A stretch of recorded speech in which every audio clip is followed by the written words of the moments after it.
Aujourd'hui, le programme Source en Action poursuit sa mission de préservation et de restauration des zones humides. Mais si l'on parle de restauration, ne parle-t-on pas au préalable de dégradation ? Pourquoi notre territoire a-t-il connu une forme d'assèchement, d'acidification de l'eau, de raréfaction de la biodiversité ?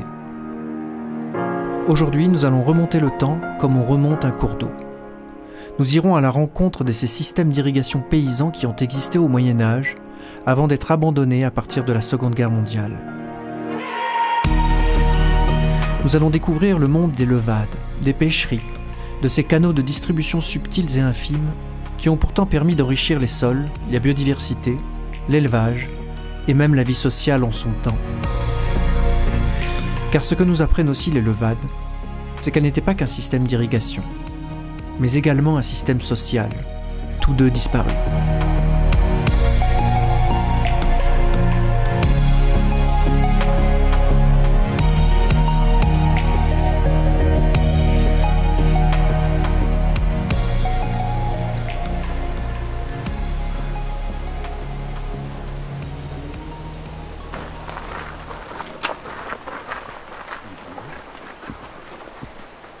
J'ai un trop-plein à bascule, c'est-à-dire que c'est un coude qui est au bout et un tuyau qui dépasse, qui me fait le niveau de l'étang, la réserve, et ben là je vais le baisser pour lâcher l'eau dans ma lève d'eau. Voilà. Alors là je l'ai descendu de 15 cm et quelques centaines de mètres cubes d'eau, et on va voir l'eau qui va déborder. C'est pour ça qu'il y a une zone d'herbe verte. Alors une levade, c'est une déviation par rapport aux courbes de niveau le plus plat possible pour qu'ils puissent dire voilà, si on le bouche, on sait que ça va déborder. Et pour établir ça, ils avaient une bonne technique. C'est qu'ils ouvraient à la pioche, à la main, et ils faisaient suivre l'eau. Comme ça, c'est l'eau qui leur donnait le niveau.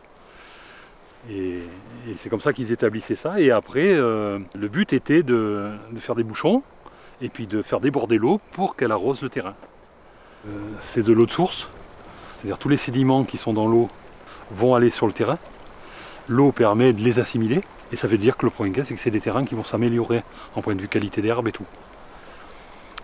Et là, vous avez le bel exemple où c'est qu'au mois de décembre, où c'est qu'on a eu le gel, vous avez de l'herbe verte, parce que c'est l'eau qui empêche de geler. À partir du mois de mars, ils pouvaient mettre les moutons dedans parce qu'il y avait de l'herbe verte à manger.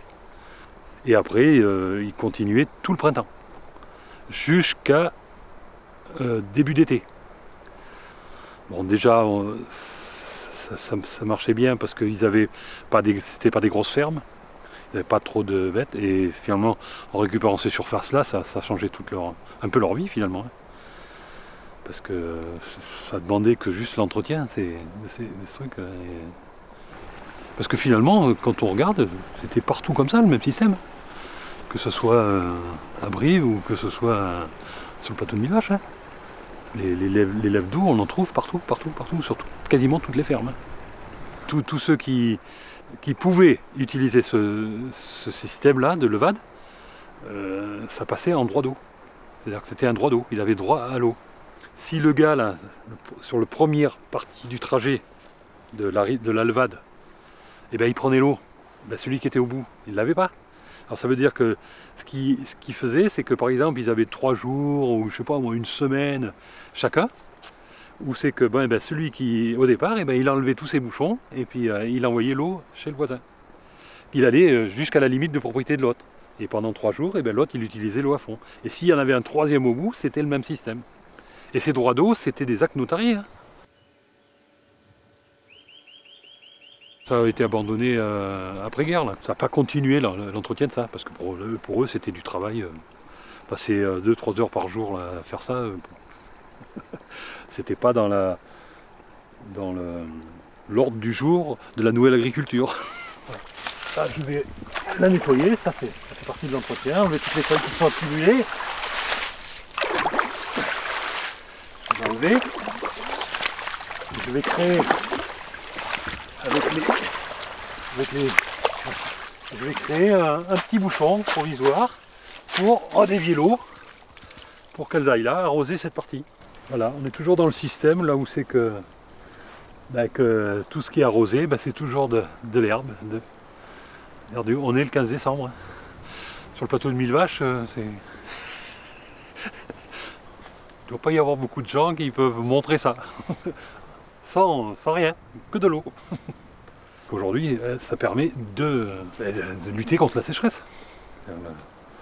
Ces zones-là, l'été, si c'était pas arrosé, là, c'est grillé. Ça peut pas nourrir 100 vaches, mais bon, ça peut en nourrir 10, presque. Et ce que j'ai constaté, c'est que l'abandon de ce système-là faisait que ces terrains-là, il ne valait plus rien. Parce que le point c'est que l'herbe, elle venait que par l'apport de ce que l'eau amenait. Et je me suis aperçu que quand il y avait abandon de ça, mais ces terrains-là, c'était vraiment on avait l'impression qu'ils étaient épuisés. Qu'est-ce qu'ils ont fait? Ils ont été amener des engrais chimiques pour rebooster le sol.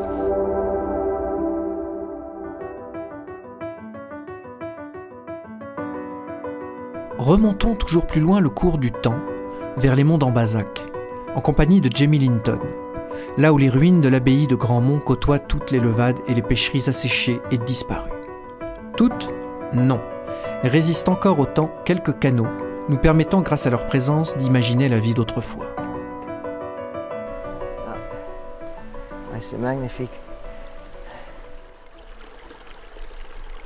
Donc, on se trouve ici en ce moment, juste sur une digue d'un étang qui est parmi une douzaine des étangs qui faisaient partie de cette ancienne abbaye. Ça date du XIIe siècle. Les moines se sont installés ici. C'était à l'époque, c'était un paysage très sauvage. Ils ont mis en place des travaux, ils ont géré de l'eau afin de rendre cet territoire très productif en agriculture. Donc là, on voit juste derrière moi ici ce qu'on appelle une levade. C'est l'eau de cet étang qui coule dans la levade, qui longe sur l'auteur d'une versante. Et cela a permis deux choses, essentiellement. Ça a permis une sorte d'irrigation du versant, une irrigation de ce trait. Et deuxièmement, ça a permis l'assainissement du fond du pré, qui a permis une augmentation de production. Bien sûr, un aspect très important, c'est la technologie, mais la technologie est toujours située dans un contexte social, afin de marcher. Et ce qui a permis la richesse de le travail qu'on voit ici sur l'eau, ce qui a permis ça, c'était la structure sociale d'une abbaye qui avait une certaine richesse, qui était bien organisée, qui avait des travailleurs associés avec ça. Et c'est ça qui a permis la technologie que les vestiges dont on voit aujourd'hui. Je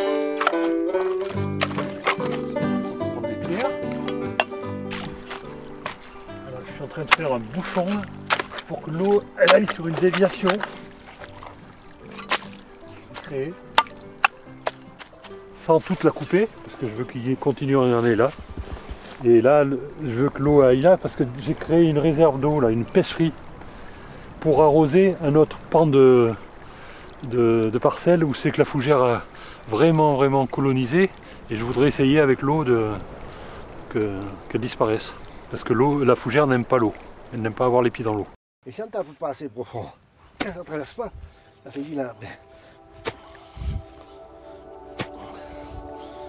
Si un gars voulait, par exemple, quelqu'un voulait s'engager dans un truc environnemental, dire voilà, je vais faire quelque chose pour l'eau, je vais faire quelque chose, c'est un système qui peut remettre en place.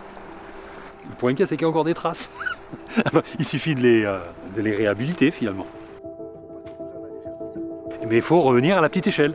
C'est-à-dire qu'il faut revenir, le point c'est que si vous avez 100 vaches, ce système il ne vous amènera rien.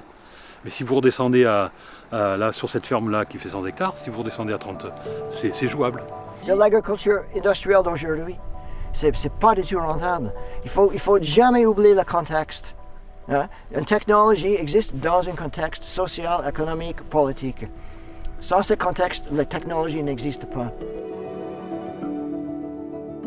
Étant donné que le climat est en train de changer, on a besoin d'avoir une ouverture de l'esprit et des approches un peu innovantes. Et une ressource qui peut nous donner des idées pour les approches innovantes, c'est le passé, c'est les anciennes techniques. L'avenir de cette ferme, je ne sais pas où il est. Le jour où je vais m'en aller. J'aimerais bien trouver quelqu'un qui continue ça. Il semble que Marc et Jamie soient d'accord sur le fait que les levades pourraient être réhabilités. Mais ils semblent aussi d'accord sur un fait important. Si les levades reviennent, ce ne sera pas qu'un simple changement de technique, mais également, et peut-être surtout, un changement social.